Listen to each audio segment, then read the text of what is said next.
Today's leaders are cowards. You can't call yourself a leader anymore. You're just a coward.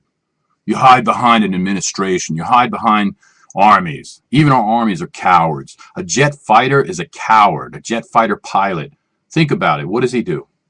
He's in a jet. He's thousands of feet away, practically miles away from his target. He locates the target on a video screen. He hits some button that launches a missile. The missile flies to a building filled with people. The missile explodes and kills those people. Long before that missile's even exploded, the jet fighter pilot, this hero is he's not even anywhere near it. You see what I'm saying? It's an anonymous kill. And our leaders are anonymous killers. I'm talking about, there are no leaders like Julius Caesar. Go back to the conquerors, the Italian conqueror Caesar, or any conqueror, Genghis Khan, or any historically famous conqueror. They mounted an army, they confronted the enemy, or their enemy, their perceived enemy. They saw things they wanted and they took them. They were bullies. That's what a good leader is, a bully. But the difference between a bully and a coward, a bully is confrontational, direct.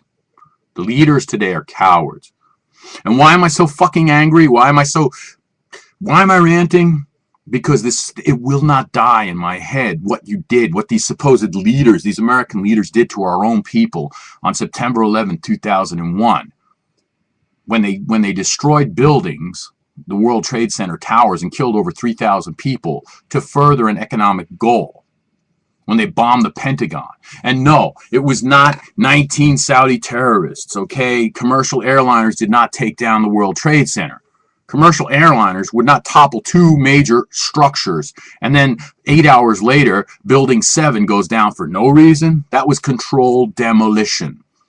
The whole story they perpetrate is a big lie. It's a badly told Hollywood script that most of the American people are happy to accept.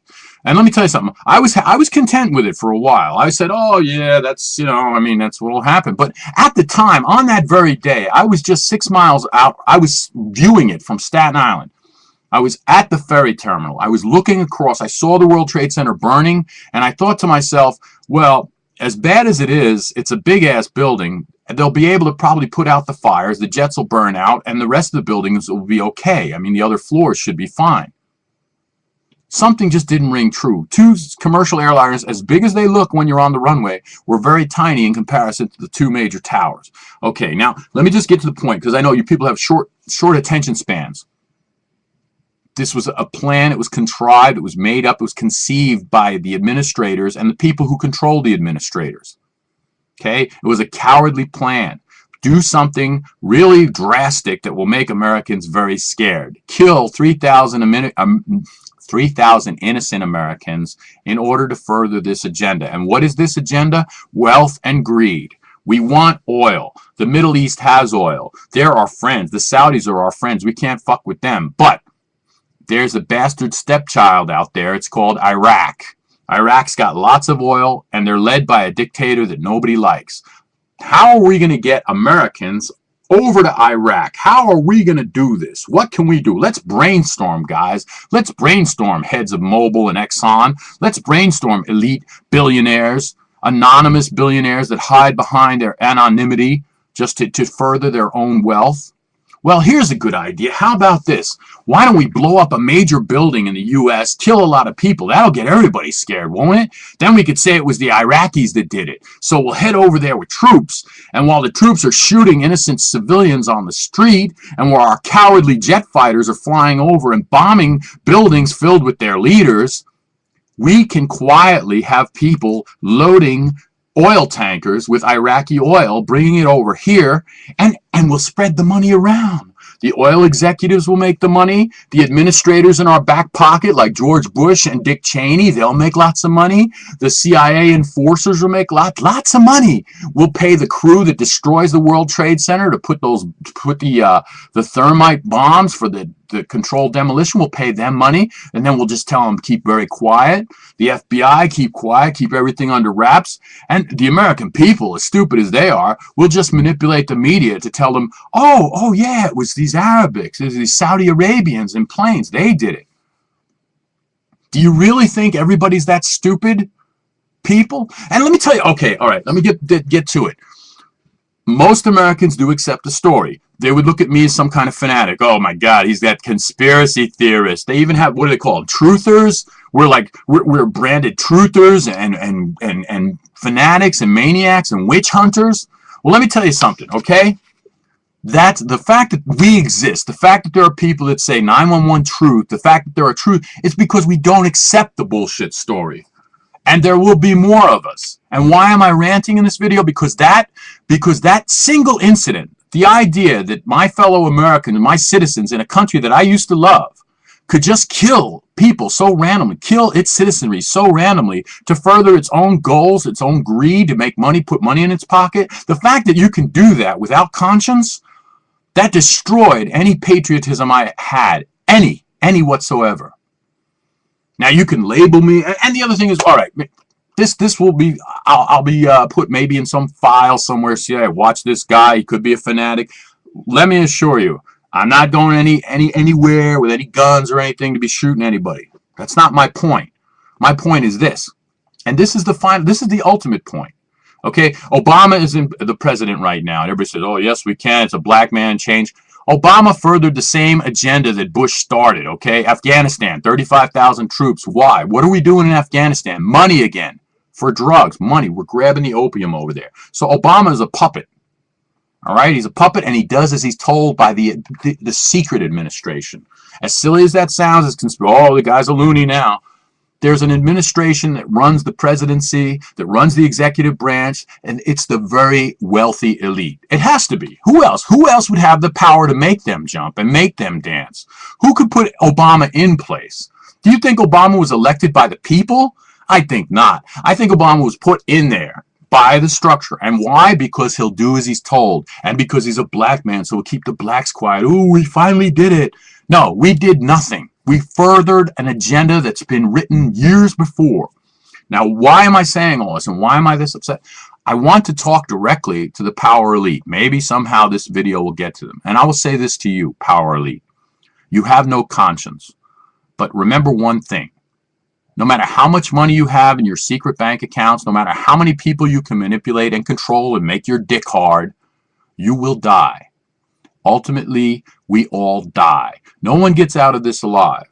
We're all born in the womb. We all end in the tomb. And your consciousness that makes you so big and powerful and glorious as you stand there and look at your self in the mirror. I should say your fading self, your aged self, your sagging pectorals, your wrinkly skin. When you look at yourself and say, "Look what I've accomplished. Look at the people that I killed and thought nothing of it." When you snicker, when you laugh to yourself about all the power you yielded during your life, just remember that oblivion awaits. Okay? I'm not a religious person. I don't believe in a heaven or hell. But if there is one, for all this shit you would do, for all the people you would wantonly kill just to further an economic goal, you will have hell to pay. You will have to answer.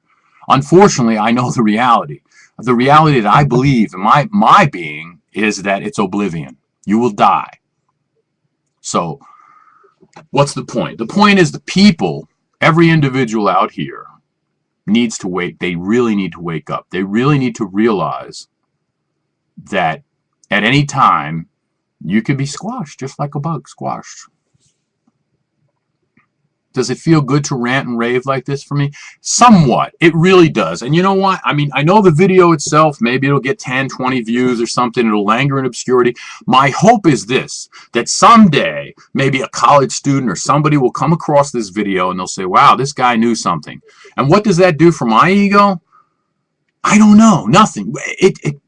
All it does is it's common sense, and it just makes me feel good to know that I get what's in my mind out there, and that this what's in my mind might go into someone else's mind and influence them.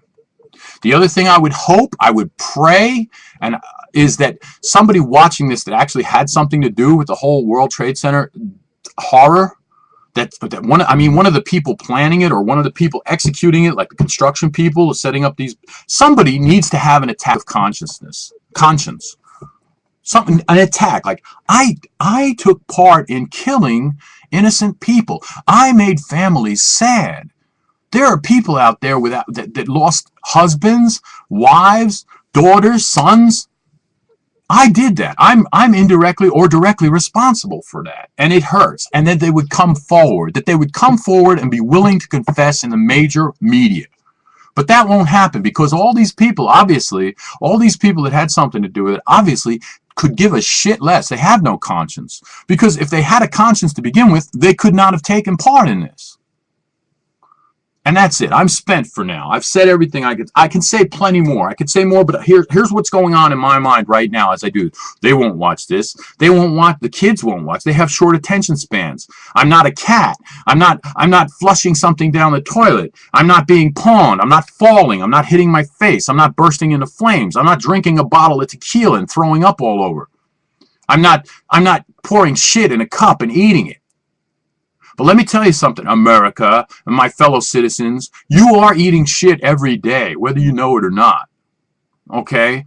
Because you're comfortable, you're in your home. Most of you have a home, you got your big flat screen TV, you're watching your movies, or you're playing your video games, or you're beating off, or you're having sex with your loved one. Ignorance is bliss, and you're blissfully ignorant. And that's all I'll say for now. So play it again, play it over and over. Consider the points I put there. That's it. Good day.